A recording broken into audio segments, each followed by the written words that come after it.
এইটো হৈছে আপোনাৰ iPhone 14 Pro Max আৰু চাব পাৰিছে কেনেকা ফুলি গৈছে এণ্ড বেকগ্লাছটো চাব পাৰিছে কেনেকা ভাঙি গৈছে আৰু চাইডেদি চাব পাৰে কেনেকা ফুলি গৈছে।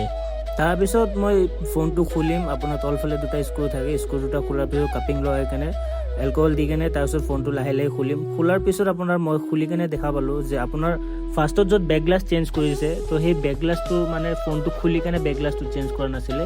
সেইটো কাৰণে কি হয় আপোনাৰ সৰু সৰু গ্লাছৰ টুকুৰাবোৰ বেটাৰীত লাগি যায়। বেটাৰীত লগাৰ পিছত বেটাৰীটো পাংচাৰ হয়। তাৰপিছত মানুহ যেতিয়া এইটো চাৰ্জ দিয়ে বা ইউজ তেতিয়া আপোনাৰ কি হয় এইটো আপোনাৰ বেটাৰীটো ফুলি যায়। তো ফুলাৰ কাৰণ হৈছে আপোনাৰ ফোনটো খুলি লোৱা নাছিলে, সেইটো কাৰণে আপোনাৰ বেটাৰীটো ফুলি গৈছে। এতিয়া মই স্ক্ৰীনটো ভালদৰে ক্লিন কৰিম, পূৰা ব্লেক হৈ আছে। তো ক্লিন কৰি এইটো ছাইডত থৈ দিম।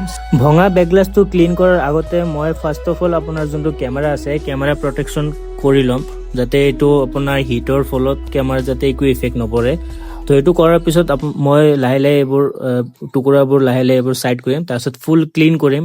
ক্লিন কৰাৰ পিছত তাৰপিছত মই এইটোৰ যোনটো আপোনাৰ বেটাৰী হয় বেটাৰীটো মই লগালোঁ আৰু চাব পাৰিছে এইটো কেনেকৈ ফুলিছে, এইটো মই ছাইডত থৈ দিলোঁ। এতিয়া মই এটা এটাকৈ সকলো স্ক্ৰু লগাম।